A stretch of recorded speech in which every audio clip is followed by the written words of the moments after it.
Paramashivoham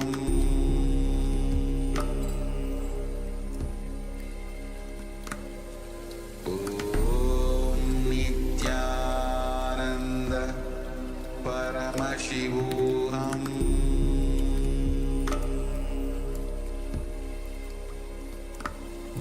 Om Nityananda Paramashivoham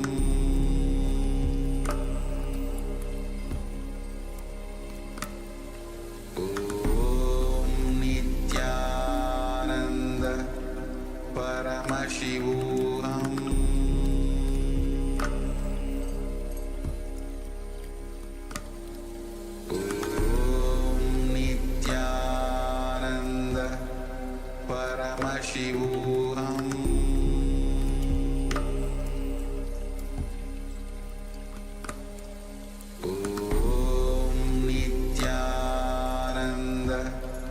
Paramashivoham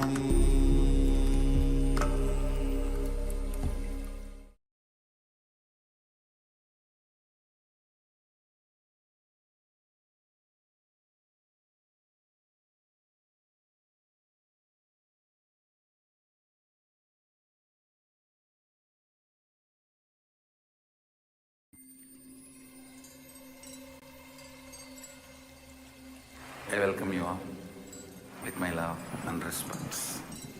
Let you all open all your three eyes. Om Nityananda Paramashivoham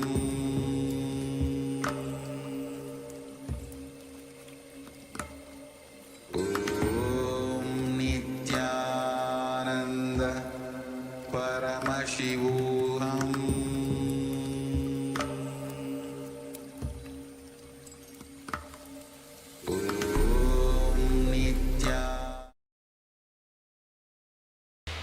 We welcome all the Paramashivoham participants to the first session of the day, Nityananda Yoga.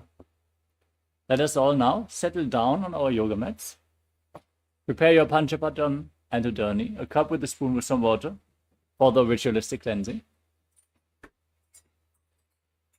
And all the male bodies, please remove your upper cloth and apply Vibhuti on the 16 places all over your body, as you can see on our acharyas here. Wear your Rudraksha Mala.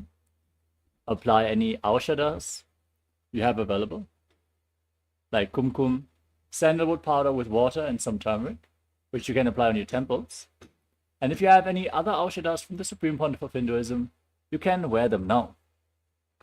Let us all now settle down in a comfortable cross-legged position with your head, neck, and spine in a straight line. Join your hands in Namaskara Mudra in front of the heart center.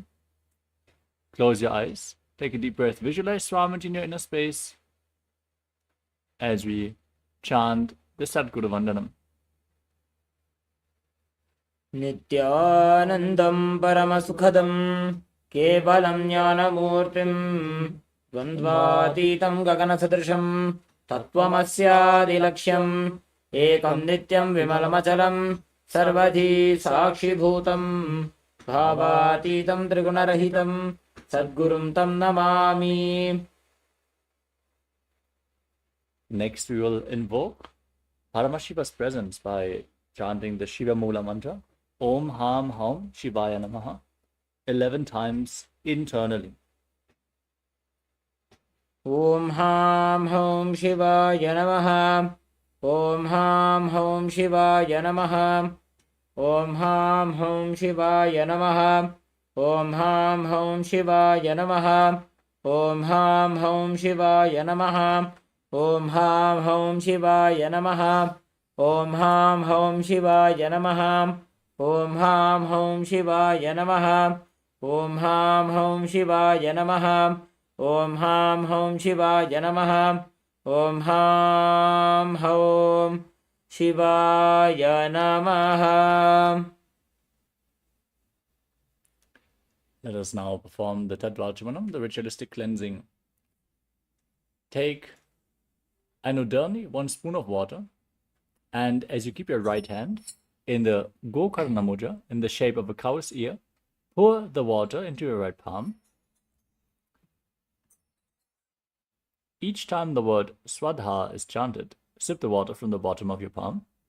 We're going to repeat this process thrice. Om Atmatattvam Shodhayami Swadha. Om Vidyatattvam Shodhayami Swadha. Om Shivatattvam Shodhayami Swadha. Now wash your right hand with the water from the Panchapatam. Wipe your lips twice with the bottom of your right thumb as you chant. Om Ham Hridayaya Namaha. Now wash your hand again. With your index, middle and ring finger joined together, touch above your upper lip and below the lower lip. Wash your hand again. With your index finger and thumb joined together, touch your right nostril and your left nostril. With the ring finger and thumb, touch your right eye, your left eye, your right ear and your left ear. Then wash your hand again. With your little finger and thumb, touch your navel, your right chest and your left chest. And with the tips of all the fingers joined together, touch the top of your head, the right shoulder, the left shoulder, and your heart center. Wash your hand once more. Now, clasp the right hand over top of the left and place both your hands on the right thigh. Close your eyes and set the sankalpa, the conscious resolution, what you want to manifest in today's ritual of Nityananda Yoga. Hold the visualization as we chant the Sankalpa mantra. Om Mamopata Samasta Duritakshayadvara Bhagavat Sri Nithyananda Paramashiva Prityartham Sri Nithyanandeshwari Paramashiva Shakti Sameta Sri Nithyanandeshwara Paramashiva Prityartham Cha Adya Purvokta Evam Guna Visheshena Vishisthayam Asyam Shubhatithau पूर्ण आरोग्य युक्त दृढ़गात्र योगिक शरीर सिद्ध्यर्थम परमशिव शक्ति आविष्करणार्थम नित्यानंद योगाभ्यासम करिष्ये. Now wash your right hand once more as we chant. Om Avaupasprisya. Now keep your Panchapadram and Adani aside, out of harm's way, so we can safely enter into the ritual of yoga. First, let us cover the components of Kailasa's Nityananda Yoga. Nityananda Yoga is designed for you to have the experience of Paramashivatva, Paramashivoham, that you indeed are Paramashiva, the realization of the superconsciousness. As we perform asanas, the physical body postures, we are aligning our body to Paramashiva, intensely awakening the Kundalini Shakti and preparing our body to hold the intense energy. With pranayama, breathing techniques, we infuse prana into the system and we align our breathing to Paramashiva. With mudras, the energy circuits performed through certain hand gestures and aligning various body parts. We hold the prana in the system and lead it through the body in a specific way, activating the non-mechanical parts of the brain, aligning our intra-organs, the energetic organs, like Vak, third eye, Anandagandha, to Paramashiva. Bandhas are energy locks, which are being performed by contracting certain muscles and diaphragms within the body. As you perform bandhas, you push the Kundalini Shakti up along your spine. The bandhas we are going to perform are of various kinds. The Mula Bandha, the root lock, contracting your perineal floor and pulling it up. The Uddiyana Bandha, the abdominal lock, pulling your stomach in and up towards the spine, forcefully engaging the stomach muscles. And the Jalandhara Bandha, the throat lock, tucking your chin to the chest and locking your throat muscles internally. These three bandhas push the Kundalini Shakti up along the spine and hold it in the high energy centers. Performed together, they form Mahamudra Bandha, which is a well-kept secret of the yogic sciences. Now, the next component is visualization. Throughout the asana practice, we're going to ask you to visualize certain animals, beings, devatas, which refer to the specific asanas, and they make you manifest the essence of the asana that you are performing. As you align your thinking to Paramashiva, you manifest Mano Shakti, the power of thinking. The next component is Japa, the internal repetition of mantras. As you visualize the Japa rotating around your throat in a circular way, it cleanses your Vishuddhi chakra and manifests Vak Shakti, the power of speech, as you align your speech to Paramashiva. The next component is the external chanting of mantras. Our Acharya here is going to chant the scriptural references for all the asanas, the instructions in Sanskrit, the words of Mahadeva himself, as Sanskrit has a phonetic power. Just listening to these verses raises your energy levels immensely. Next is weightlifting. The Supreme Pontiff of Hinduism says that bodybuilding is a spiritual practice. So why not try implementing some weights into the asana practice? They can be very light weights. Just keep them at the side of your mat. And we are going to point out in which asana it makes sense to implement the weight into the practice. As you intensify the Kundalini awakening in the asanas by holding the weights and intensifying the asana practice. Next up is mandala, the representation of the cosmic energies, the gods and goddesses. As you can see in the background, we are projecting the Shri Yantra, which is a microcosmic reflection of the whole macrocosmos. The entire universe is reflected in this mandala. As you just gaze at this mandala, your cosmic DNA is awakened and the macrocosmic energies are reflected onto your microcosmos. So just gaze at the yantra in the background, intensely but gently, like you would gaze at a rose. Now, the next component is Abharana. As you can see, our acharyas are wearing Rudraksha beads. These Rudraksha beads, they have the capacity of holding spiritual energy more than any other stone could. So wearing Rudraksha makes you hold the higher energy space throughout the day. So wear Rudraksha beads at any given time. Finally, we have Aushadha, the spiritual alchemy products like Vibhuti and Kumkum. Apply it on your skin and infuse prana into your system through the skin. As before mentioned, you can also apply any other Aushadha that you have received from the Supreme Pontiff of Hinduism for this session of Nityananda Yoga. With the components covered, it is clear that Nityananda Yoga is a science to raise your energy and manifest your higher possibilities and powers. Let us now enter into the first asana of this sequence,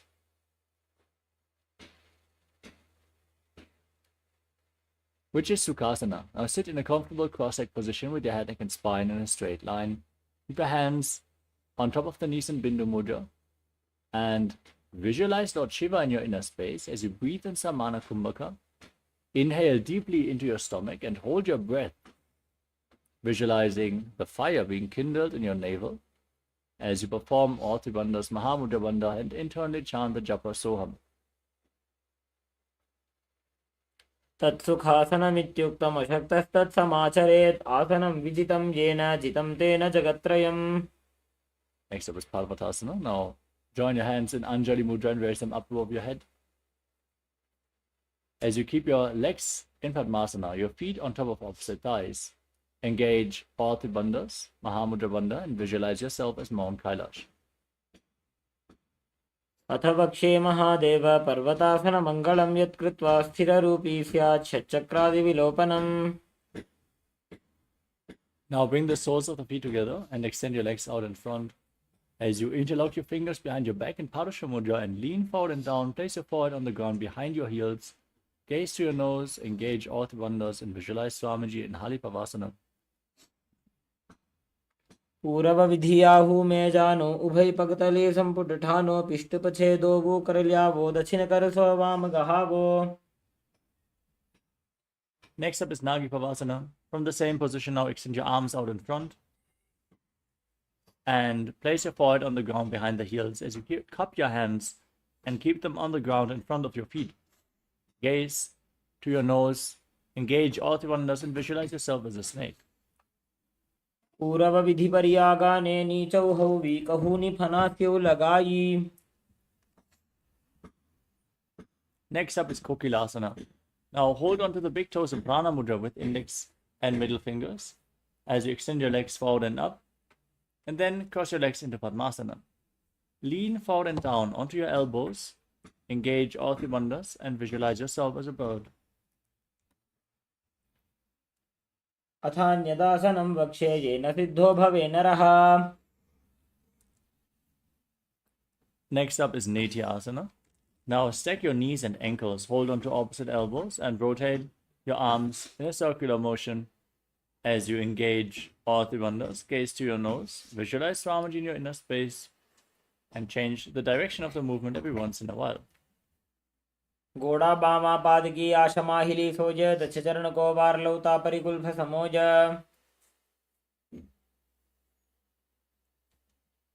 Next up is Gajasana. Now place your hands on the ground, shoulder width apart, raise your hips up high, and scoop your head and chest forward and down again and again as you engage Uddiyana Bandha, the stomach lock, and Uddiyana Bandha, the root, and Mula Bandha, the root lock.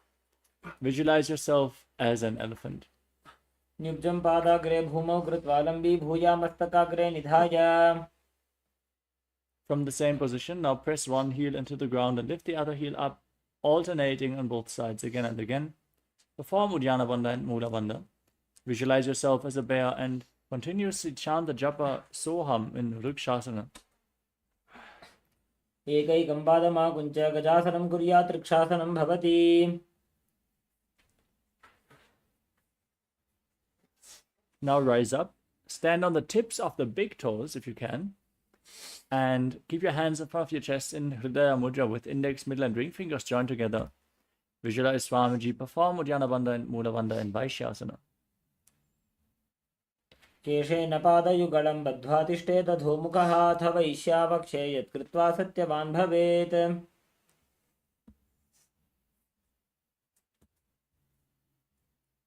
Next up is Urdhva Janukarana. Stand in the Arimandi posture, heels together, toes pointing outwards, and the knees bent. We're going to perform Arimandi throughout various karanas, so remember this posture. Bring your hands to the chest, and now raise one knee up along the center of your body and follow along with the respective hand in a circular motion on both sides again and again.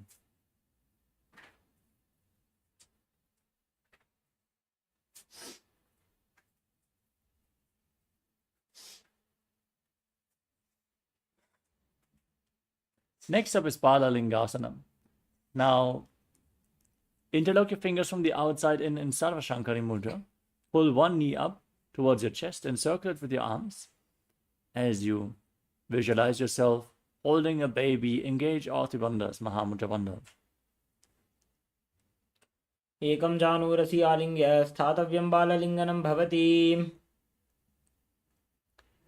Next up is Padapidanasana. Now bring the raised foot behind towards your buttocks, holding it with both hands interlocked in Padusha Mudra.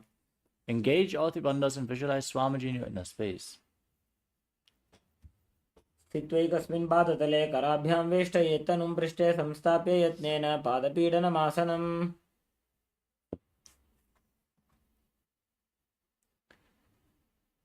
Next up is Natarajasana. Now hold the sole of the foot from the inside and kick the leg back and up as you lean forward. Extend your front arm and keep the hand in Bindu Mudra, index finger and thumb together, visualizing yourself as Lord Nataraja. उत्तानपादं क्रौञ्चं च मरीचिं वीरभद्रकं नटराजं त्रिकोणं च सुप्ताङ्गुष्ठप्रसारणे. Next up is Balalingasana on the other side. Now pull the other knee up towards your chest with your fingers interlocked from the outside in. Engage all three bandhas and visualize yourself holding a baby. एकं जानुरसि आलिङ्ग्य स्थातव्यं बाललिङ्गनं भवति. Now pull the foot behind towards your buttocks with both hands. Engage all three bandhas and visualize Swamiji in Padapidanasana on the other side. स्थित्वैकस्मिन् पादतले कराभ्यां वेष्टयेत् तनुम्. Next up is Natarajasana on the other side. Hold the sole of the foot, kick the leg back and up, lean forward with your hand and Bindu Mudra. Visualize Lord Nataraja. उत्तानपादं क्रौञ्चं च मरीचिं वीरभद्रकं नटराजं त्रिकोणं च सुप्ताङ्गुष्ठप्रसारणे. Next up is Ardha Chakrana. Now again stand in Arimandi posture and step the right foot behind the left. Keep your hands at the chest and swing the right arm back and forth like a pendulum. Gracefully move your fingers one by one. And then place your hand over the nose, uncross your ankles, and repeat the movement on the other side.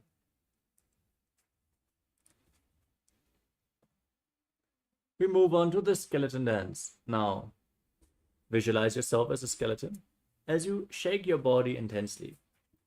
For the visualization of your bone structure, you are just bones. There's no muscles, no tissue, just bones. No resistance. Shake your body wildly without patterns.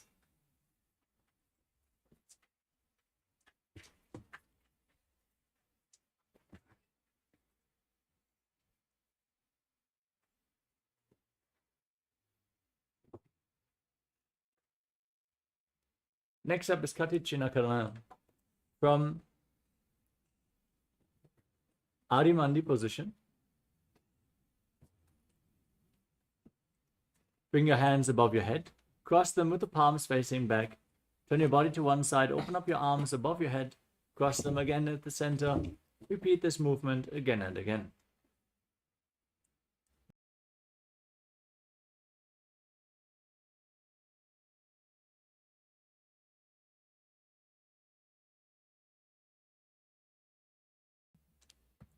Next up is Tadasana. Now stand on the tips of the toes and raise your hands up above your head with the palms parallel. Visualize yourself as a palm tree as you engage all three bandhas. Still breathing in Samana Kumbhaka. Visualize the flame rising up your spine and internally chant the japa Shivoham. Mahamudra बद्धकोनो tadasana विभेदकान्. Next up is Uttanasana. From a standing position, lean forward and down. Place your hands on the mat. If you cannot reach the ground with your hands, it's okay. Just go as low as you can. Bring your head towards the knees. Engage all three bandhas and visualize Swamiji in your inner space. Mahamudra बद्धकोनो ताड़ासन विभेदकान् विनोत्तानं सदा कुर्याद् अन्तर्वत्नी पतिप्रिया. Next up is Tadakshvasana. Now place your hands on the ground, step your feet back, and tuck your chin to the chest as you rotate your head from side to side, visualizing Swamiji in your inner space.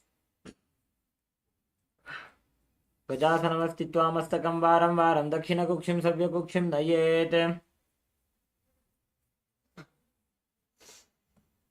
Next up is Bhujangasana. Now lower your body down onto your stomach and lift your upper back by the strength of your lower body. Don't push yourself up with your hands. Pull yourself up with your back muscles. Open your mouth and inhale through the hollow of your throat in Bhujangani Mudra as you visualize yourself as a cobra. अंगुष्ठनाभिपर्यन्तम् अधो भूमो विनिन्यसेत् कराभ्यां च धरां धृत्वा ऊर्ध्वशीर्षफणीवहि. Next up is Shashasana. Now push your body up into a plank position and alternate pulling your knees in towards your chest back and forth. Breathe calmly through your nose in Sahadra Kumbhaka as you lead the prana along your spine, holding it along the various energy centers as you visualize Swamiji in your inner space. गजासनसंस्थितो एकैकं पादं पुरोमार्गेण भ्रामयित्वा कर्तव्यं शशासनं भवति. Next up is Rathasana. Now, step one foot in between the two hands, jump the foot back and bring the other foot to the front simultaneously again and again as you visualize yourself as a chariot. गजासनसंस्थितो एकैकं पादं पुरोमार्गेण भ्रामयित्वा कर्तव्यं रथासनं भवति.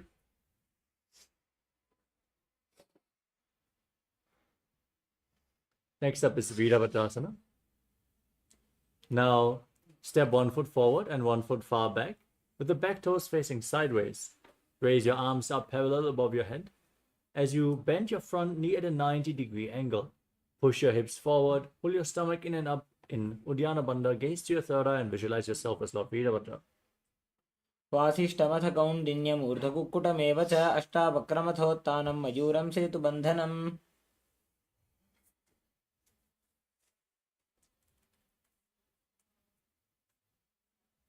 Now repeat Virabhadrasana on the other side.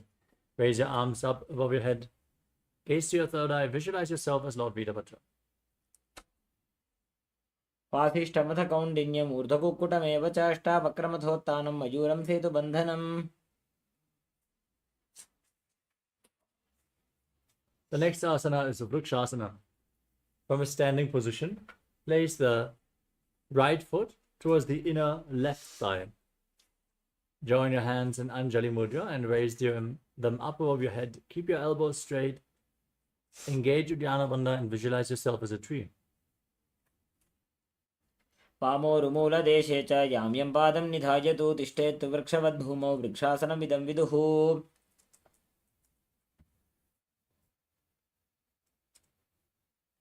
Now bring the raised foot onto the opposite thigh. Join your hands in Namaskara Mudra and bring your visualization to Lord Garuda. गरुडासनमावक्षे येन ध्यानं स्थिरं भवेत् सर्वदोषाद्विनिर्मुक्तो भवतीह महाबली.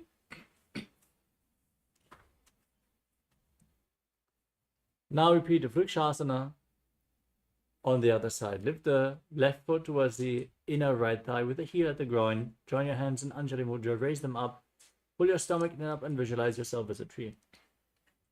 वामोरुमूलदेशे च याम्यं पादं निधायतु तिष्ठेत् वृक्षवद्भूमौ वृक्षासनमिदं विदुः.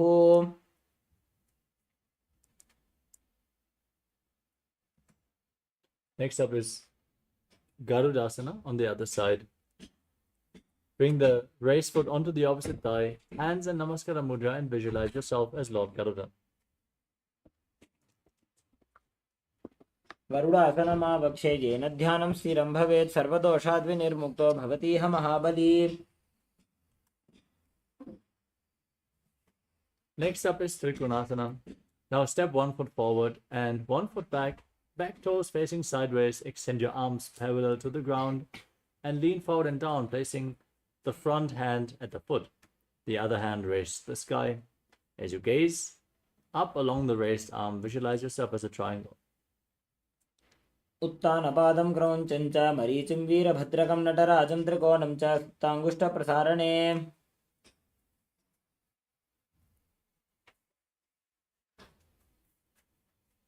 Now exchange the position of your feet and repeat Trikonasana, the triangle posture on the other side. उत्तानपादं क्रौञ्चं च मरीचिं वीरभद्रकं नटराजं त्रिकोणं च सुप्ताङ्गुष्ठप्रसारणे.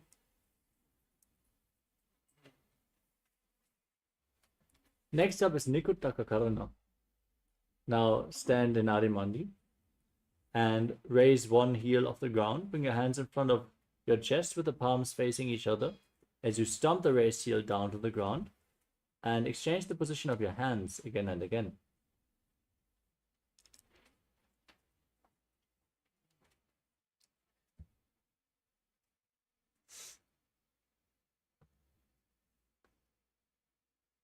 Next up is Angushtasana. Now lower your body down and sit on the raised heels. Keep the knees off the ground and join your hands in Namaskara Mudra in front of your chest. Visualize Swamiji in your inner space. Breathe in Brahmari Kumbhaka. Start buzzing like a bee on the inhalation and exhalation as you internally chant Sadashivoham in Angushtasana. कबन्धासनमित्याहुः गोरक्षासनमेव च अङ्गुष्ठमुष्टिकं ज्ञेयं ब्रह्मप्रासादितं तथा. Next up is Saurasana. Now extend one leg forward and keep your hands at the side of your body with the palms facing forward, fingertips just touching the ground in Vara Mudra. Visualize Swamiji in your inner space in Saurasana. प्रसार्य एकं पादतलं संस्थाप्य त्वैकपादकम्.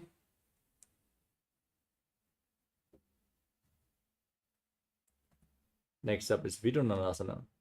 From the same position, now lean forward and down and hold onto the big toe of the front foot and the back heel.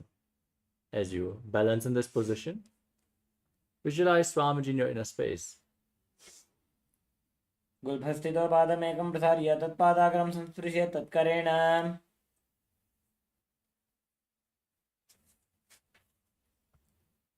Next up is Saurasana on the other side.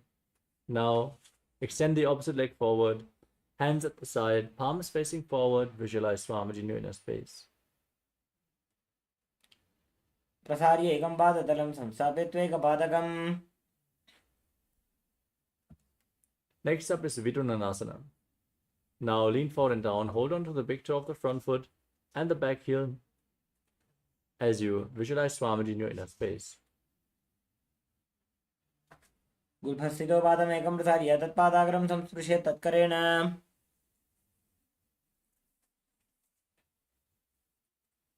Now step both feet in and sit on raised heels. Separate your knees and place your hands on top with the palms facing up. Tuck your chin to the chest and gaze to the gap between the knees in Shambhavi Mudra with your eyes open wide, unblinking, actually gazing within as you visualize Swamiji in your inner space.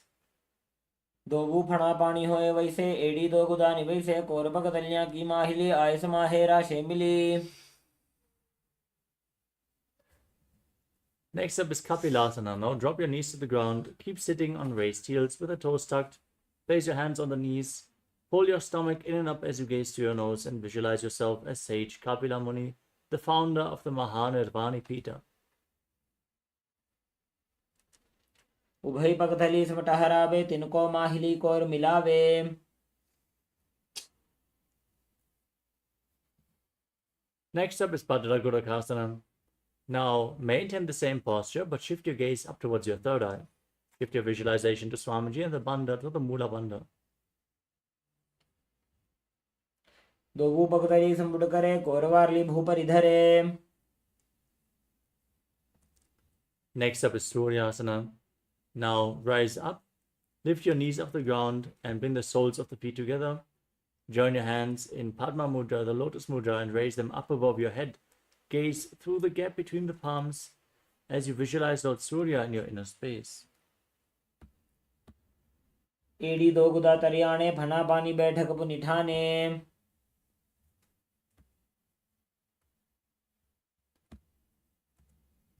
Next up is Mandukasana. Now bring your feet flat and place your hands on the knees as you press your tongue up flat against the palate of your mouth in Manduki Mudra. Gaze towards your third eye and visualize yourself as a frog as you breathe calmly through your nose in Sahadra Kumbhaka. पादतलौ पृष्ठदेशे अंगुष्टे द्वे च संस्पृशेत्.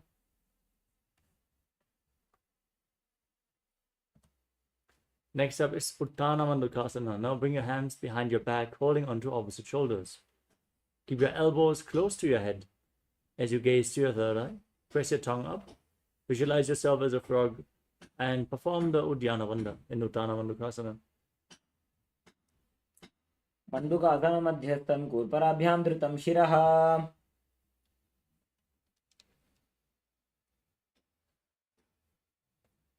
Next up is Simhasana. As you cross your ankles and sit on your heels, place your hands on the knees, gaze to the nose, stick out your tongue, exhale forcefully again and again while visualizing yourself as a lion in Simhasana. दक्षिणं सव्यकुल्फेण दक्षिणेन तदेकरं हस्तौश्च जान्वो संस्थाप्य साङ्गुलीश्च प्रसार्य च. We move on to Bhadrasana. Now join the soles of your feet behind and separate your knees as you place them on the ground. Cross your arms behind, hold onto the big toes in Prana Mudra. Tuck your chin to the chest, gaze to the nose, visualize Swamiji in your inner space and return to buzzing like a bee in Brahmari Kumbhaka in Bhadrasana. कुल्भौ च वृषणस्याधो व्युत्क्रमेण समाहितः. Next up is Kakapushandi Asana. Now squat with your feet flat your knees separated. Bring your arms in and around the raised knees. And try to interlock your fingers behind your back. If you can't reach your hands, just reach as far as you can. Gaze through your nose and visualize yourself as a crow. प्रथमे बेसक उकटठाने दो हाथ पगमी च आने.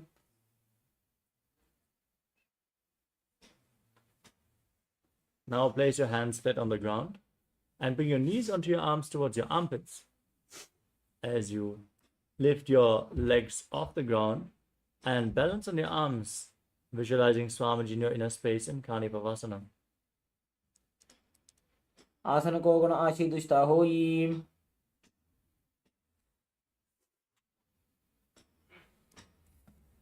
Next up is Kapali Asana. Now place your head on the mat and lift your legs up high in the first inverted posture of this sequence. If you have any neck or spine injuries or high blood pressure, please don't perform any of the inverted postures before you ask your doctor if it is okay for you to perform these poses.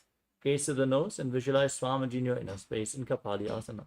शीश शीशा धरती ते की पगदो वो मिलिवा ऊंचा कुकरे. Gently lower your body down. Place your hands on the ground, shoulder width apart, and twist your body to the side as you align your knee and your hip with your elbows, and then lean forward. Extend your legs out to the side and balance on your arms. Gaze to your third eye, visualize yourself as a peacock, and exhale as deep as you can and hold your breath in Rechaka Kumbhaka again and again.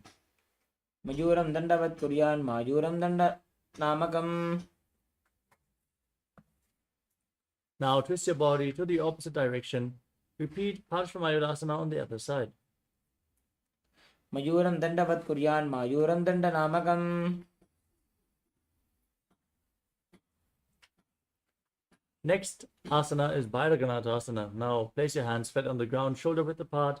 Step your feet back into the plank position and then step one foot outside the respective shoulder in between the two hands. As you gaze to your third eye, visualize yourself as Lord Kala Bhairava. आसन को गुण पीती जाई. Now exchange the position of your feet. Bring the other foot to the front. Gaze up towards your third eye and visualize yourself as Lord Kala Bhairava in Bhairaganatha on the other side. आसन को गुण पीती जाई. Step the front foot back and place your forearms on the ground. Try to bring your feet flat on the mat as you raise your hips. Gaze to your third eye and visualize yourself as Lord Kala Bhairava. Excuse me. Visualize Swamiji in your inner space in Unmukha Pitasana. भून्यस्तौ जानुनी हस्तौ चतुष्पदम वाङ्मुखम् उत्थापिताङ्घ्रि उगलकटिस्थलमभिरुका. Next up is Vashishthasana. Now place your hands on the ground and raise one arm up. Keep your body completely straight as you gaze up along the arm and visualize yourself as Sage Vashishta in Vashishthasana. ऊर्ध्वकुक्कुटवासिष्ठ मरीचहल मत्स्यकम्परिवृत्तिं चोदरस्य विविधं धनुरासनम्.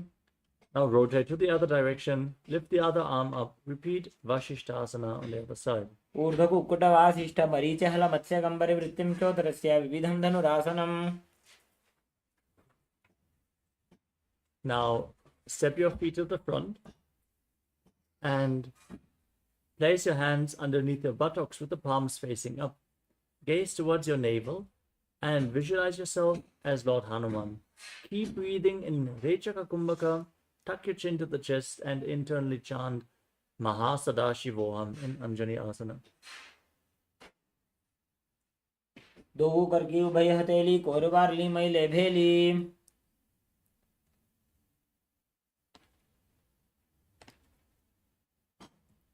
Next up is Paschimottanasana. As you lean forward and down and hold into the big toes in Prana Mudra, bring your head towards the knees, engage all the wonders, and visualize Swamiji in your inner space. जानु परिललाटन्तो पश्चिमं तान पुष्यते येन केन प्रकारेण सुखं धार्यं च जायते. The next asana is Ugrasana. From the same position, slightly separate your knees and interlock your fingers around your neck as you lean forward and down. Engage all the wonders and visualize Kali in your inner space. स्वपाणिभ्यां दृढं धृत्वा जानुभरि शिरोऽन्यसेत्. Next up is Marichi Asana. Now, from the same position, step 1 foot in towards the perineum. As you bring your arm in and around the raised knee, interlock your fingers behind your back and place your head towards the knee as you visualize yourself as Sage Marichi. उत्तानपादं क्रौञ्चं च मरीचिं वीरभद्रकं नटराजं त्रिकोणं च सुप्ताङ्गुष्ठप्रसारणे.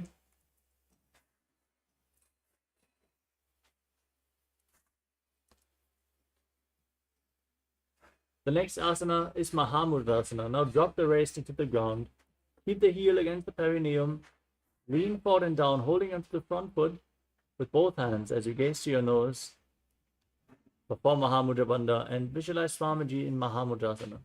महामुद्रां प्रवक्ष्यामि तन्त्रेऽस्मिन् मम वल्लभे यां प्राप्य सिद्धा सिद्धिं च कपिलाद्याः पुरागताः.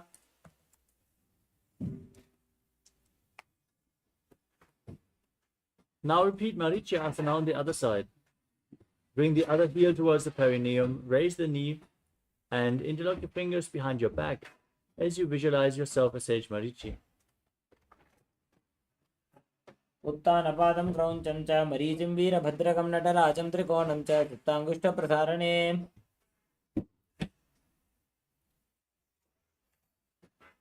Now repeat Mahamudrasana on the other side. Drop the knee down, lean forward and down, hold onto the front foot, engage all Trivandhas.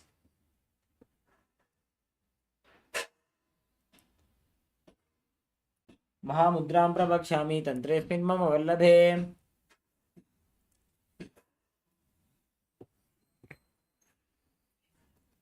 Next up is Bhadrasana 2. Now join the soles of your feet together and keep the heels against the perineum. Interlock your fingers around the toes as you bring the knees to the ground. Gaze to your third eye and visualize Swamiji in your inner space. गुल्फौ तु वृषणस्यादः सीवन्त्याः पार्श्वयोः क्षिपेत पादपार्श्वे तु पाणिभ्यां दृढं बद्ध्वा सुनिश्चलम्.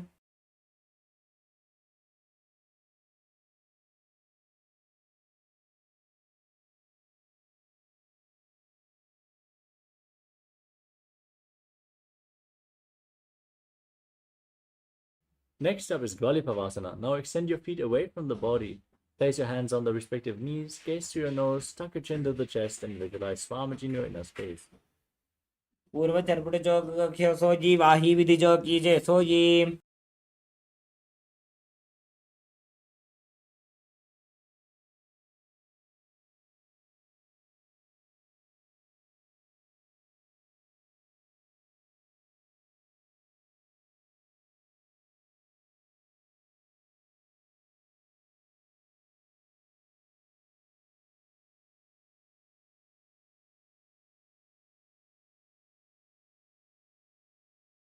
Next up is Joni Asana.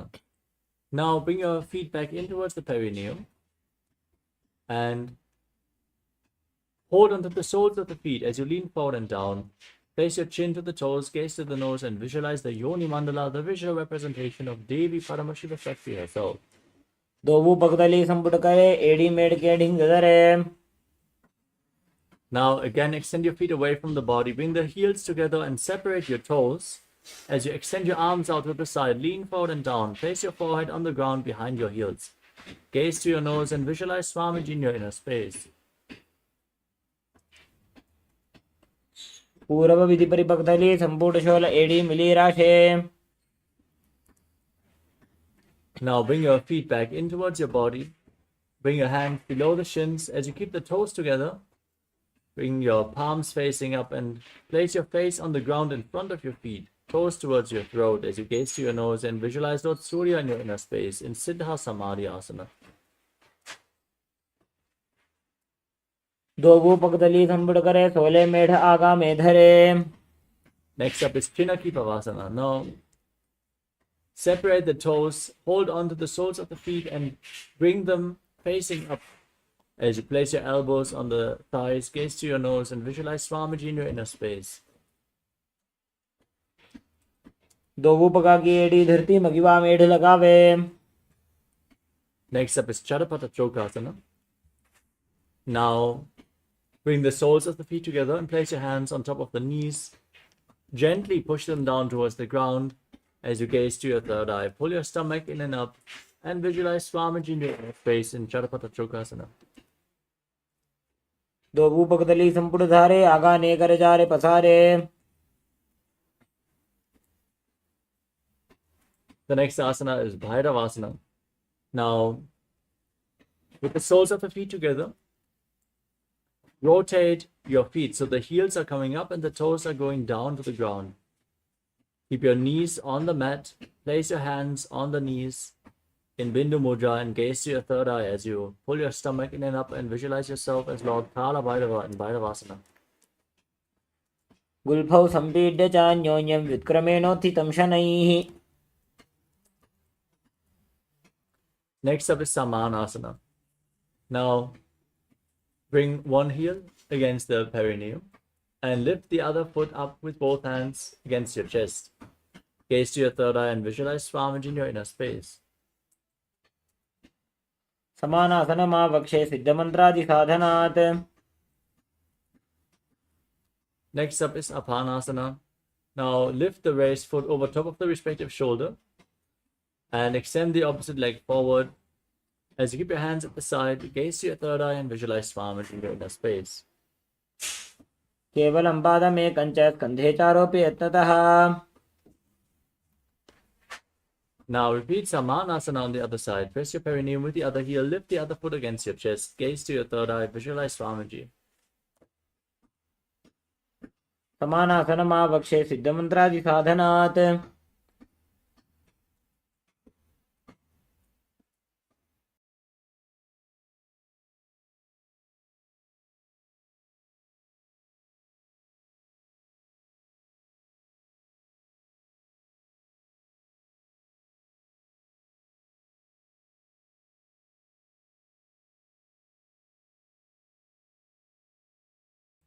Now repeat Apanasana on the other side. Lift the other leg over top of your shoulder and extend the opposite foot forward.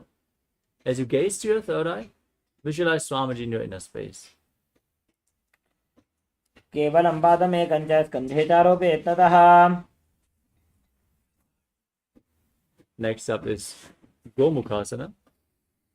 Now stack your knees in front and keep your heels close to the hip.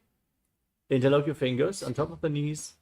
Gaze to your nose. Visualize the face of a cow. Breathe in Siddhkari Kumbhaka. Press your tongue against the palate of the mouth without touching the teeth. As you hiss through your teeth on the inhalation, internally chant Om Nithyanandoham in Gomukhasana. सव्ये दक्षिणगुल्फं तु पृष्ठपार्श्वे नियोजयेत्. Now hold onto the big toes in Pranam Mudra. Pull your stomach in and up, gaze to your nose, and visualize yourself as Rishika Anasuya in Anasuyasana. सव्ये दक्षिणगुल्फं तु पृष्ठपार्श्वे नियोजयेत्. Now interlock your fingers behind your back and lean forward and down. Gaze to the nose as you bring it to the ground in Anasuyasana too. दक्षिण कोटों नीचे उठाने, बाहों ताके ऊपर आने. Next up is Garudasana too. Now bring the sole of one foot flat to the ground and raise it. Raise the knee towards your chest. Bring the heel against your perineum and gaze to the nose as you visualize yourself as Lord Garuda.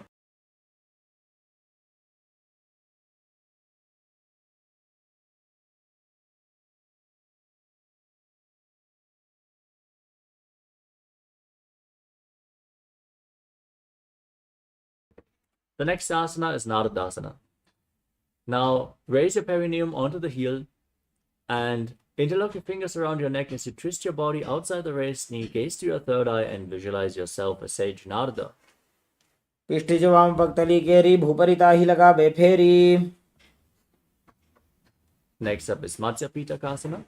Now place one foot on top of the opposite thigh and raise the opposite knee. Hold onto the shin and the big toe as you gaze to your nose and visualize Matsya, the fish avatar of Lord Krishna. वामेन वामाङ्गुष्ठं तु गृहीतं मत्स्यपीठकम्. Now slide your knees over top of each other, with the other knee on top this time, as you repeat Gomukhasana on the other side. सर्वे दक्षिणगुल्फं तु पृष्ठपार्श्वे नियोजयेत्. Now repeat Anasuyasana. Hold on to the big toes. Gaze to your nose. Visualize Anasuya. Don't forget to breathe and sit Kari Kumbhaka. दक्षिण गोडों नीचे उठाने, बाहों तागे ऊपर आने. Now interlock your fingers behind your back. Lean forward and down. Bring the nose to the ground and repeat Anasuyasana too. जीमणा गोदा की संधि, उपरेड़ा वागोड़ा की संधि. Next up is Garudasana 2. Now place the left foot flat on the ground with the knee raised. As you bring the perineum towards the heel, gaze to your nose and visualize yourself as Lord Garuda. डाबो पगमोड़ी एडी माहिलो गुल्फमूल द्वारनी चैदे. Now raise your perineum onto the heel, interlock your fingers around your neck, and twist your elbow outside the raised knee as you gaze up in Naradasana. पिष्ट जो आम पगतली केरी भूपरी दाही लगावे फेरी. Next up is Matsya Pitakasana. On the other side, now place the other foot on top of the opposite thigh, raise the opposite knee, hold onto the shin and the big toe, gaze to your nose as you visualize Matsya, the fish avatar of Lord Vishnu. वामेन वामांगुष्ठं तु घ्रीतं मत्स्य पीठकम्.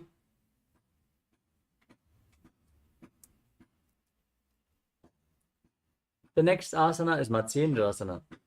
Now keep one foot on top of the opposite thigh. If you can then place the other foot over top of the opposite knee. Otherwise, keep the foot flat in front of you, twist your elbow outside the raised knee, and keep the back hand on the ground as you place the other hand towards your neck. Gaze to your third eye and visualize Sage Matsyendranath, the master of Hatha Yoga. उदरं पश्चिमाभासं कृत्वा तिष्ठति यत्ततः. Now extend the front arm down towards the foot. Hold onto the big toe in Prana Mudra as you place the other hand on the respective ear. Gaze back and up as you visualize yourself as a camel in Kubasana. आसन को न झोलो जाए. Now place the back hand on the ground behind you. Gaze to your third eye. Twist your spine. Visualize Sage Matsyendranath in Matsyendrasana too. मत्स्येन्द्रपीठं जरर प्रदीप्तिं Prachanda रुक्मण्डल खण्डनास्त्रम्. Next up is Matsyendrasana on the other side. Exchange the position of your feet. Place the other hand on the ground behind you as you twist your body around the raised knee. Hold your neck, gaze to your third eye and visualize Sage Matsyendranath. उदरं पश्चिमाभासं कृत्वा तिष्ठति यत्ततः. Now place the front arm at the foot and the back hand on your ear. Gaze up and visualize yourself as a camel in Kubasana. आसन को न झोलो जाए. Now place the back hand on the ground. Keep holding onto the foot at the front as you gaze to your third eye and visualize Sage Matsyendranath in Matsyendrasana too. मत्स्येन्द्रपीठं जरर प्रदीप्तिं Prachanda रुक्मण्डल खण्डनास्त्रम्. Next up is Padmasana, the lotus posture. Now place your feet on top of opposite thighs, hands on the knees, gaze to the nose, engage all three bandhas. Visualize yourself as Lord Shiva as you breathe in Sitali Kumbhaka. Press your tongue against the teeth and hiss through the teeth as you inhale, as you internally chant Om Nityananda Sadashivoham.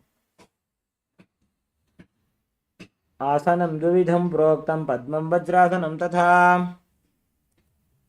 Next up is Padmasana 2. Now cross your arms in front of your body and catch a hold of the big toes in Prana Mudra. Gaze to your nose as you visualize yourself as Goddess Parvati, the consort of Lord Shiva. आसनं द्विविधं प्रोक्तं पद्मं वज्रासनं तथा. Next up is Kukkutasana. With your legs in Padmasana, bring your hands through the gap between the thighs and calves. Lift your body off the ground and balance on your arms as you visualize yourself as a rooster and breathe calmly through your nose in Sahaja Kumbhaka.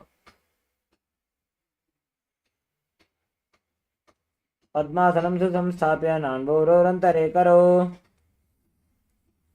Next up is Baddha Keki Asana. Now, rise up onto your knees with your legs in Padmasana. Turn your hands so they are facing towards your body, and then rest on your elbows. As you lift your legs off the ground and balance on your arms, visualize Swamiji in your inner space. धरामौष्टभिकरद्वेन तत्कोर्परिस्थापिता नाभिपार्श्वः. Now extend your legs to the back and balance on your arms as you visualize yourself as a peacock in Mayurasana. अथ पक्षे Mahadev मयूरासनमुत्तमम्. Now lay down on your stomach. Interlock your fingers around your neck and turn your feet outwards so the toes are pointed to the side and the heels are on the ground. Visualize yourself as a crocodile and breathe calmly through your nose in Makarasana. अध्यासशेते हृदयं निधाय भूमौ च पादौ च प्रसार्यमानो. Next up is Shalabhasana. Now keep your hands next to the shoulders and raise your legs off the ground. Engage your lower back as you visualize yourself as a locust. अध्यासशेते करयुग्मवक्षो भूमिमवष्टभ्यकरयोस्तलाभ्याम्. Now bend your knees and hold onto the feet as you pull them towards the outside of your hips. Place your heels on the ground if you can as you visualize yourself as a camel in Ushtrasana. अध्यासशेते पदयुग्मव्यस्तं पृष्ठे निधायापि धृतं कराभ्याम्.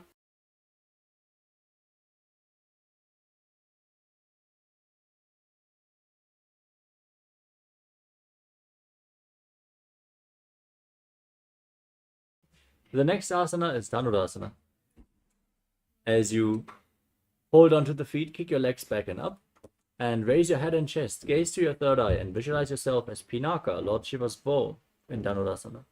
प्रसार्य पादौ भुजदण्डरूपौ करौ च पृष्ठे धृतपादयुग्मम्.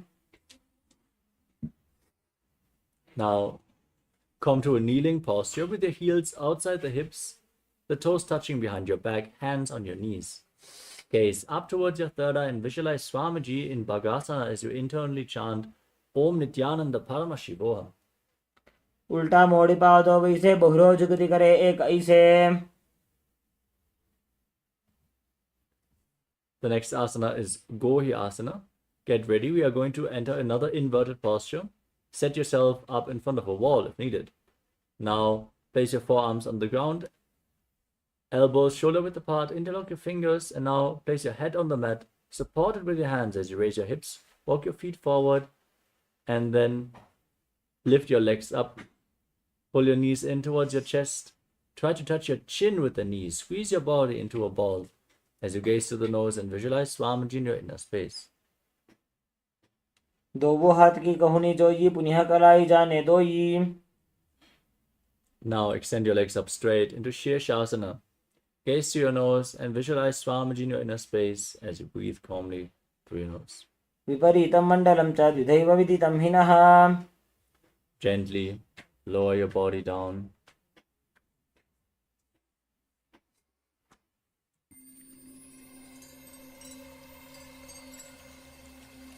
I welcome you all with my love and respect. Let you all open all your three eyes. Om Nithyananda Paramashivoham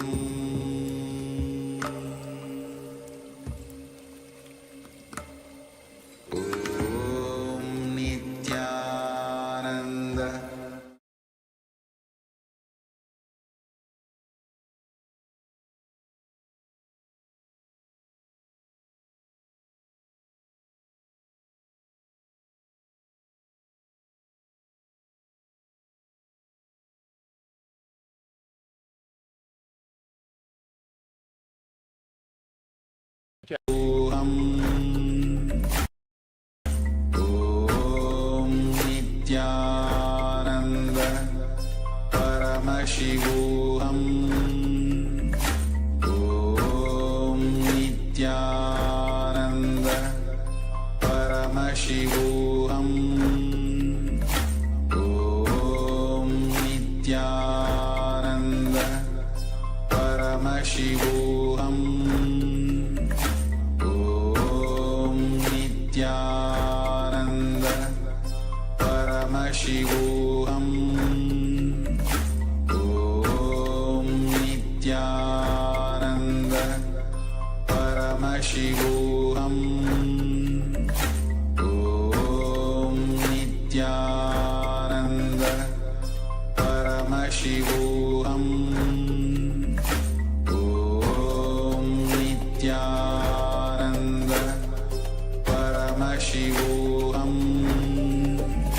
Om Nityananda Paramashivoham Om Nityananda Paramashivoham Om Nityananda Paramashivoham Om Nityananda Paramashivoham Om Nityananda. Yes, sorry for the technical glitch. Let us now move on to the next asana of the sequence, which is Parikasana. Now, bring your hands behind your back, hold onto opposite shoulders, and point your feet up at a 45-degree angle as you keep rapidly exhaling in Vastika Kumbhaka. Gaze to your third eye and visualize yourself as a mace. उत्तानशयनं कृत्वा पादौ मिलित्वा प्रसार्य Next up is Naukasana. Now, extend your arms out parallel to the ground and lift your feet up. Gaze to your third eye. Breathe rapidly and visualize yourself as a bow. उत्तानशयनं गुरुपराभ्यां भूमिं वष्टभ्याम् Now, scoop your hands below the feet and pull them against your chest as you keep the soles of the feet together. Keep breathing rapidly and gaze to your nose in Rudrasana as you visualize yourself as Lord Rudra. पगदली सम्पूटकरिहातस्य उपग उचायी Next up is Unmukha Pitasana 2. You can now breathe calmly. Lay down on your back with the knees raised. Bring your hands flat on the ground behind the heels. As you push your hips up, contract the perineal floor and tuck your chin to the chest. As you breathe in Mocha Kumbhaka, exhale as you keep your throat locked in Jalandhara as you gaze through the nose and visualize Swamiji in your inner space. ऊर्ध्वे च जानुनी कृत्वा शवेत्वोर्ध्वमुखं तथा. Now lay down flat on your back. Keep your hands at the side of your hips, palms facing up. Completely unclutched from your body in Shivasana as you pull the Kundalini Shakti upwards along your spine in Shakti Chalan Mudra and visualize that your body is dead. Swamiji is liberating you. In turn, to chant the Mahavakya Om Nityananda Paramashivoham. उत्तानं शववद्भूमौ शयनं तोषवासनं शवासनं श्रान्तिहरं चित्त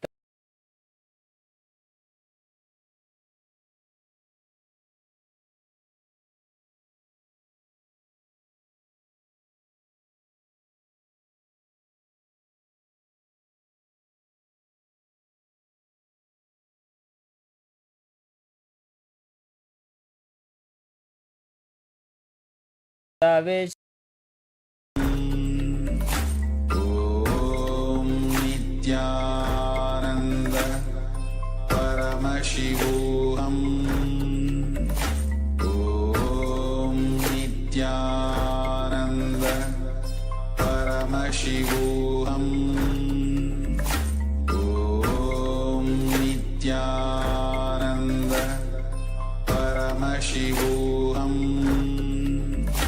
Om Nityananda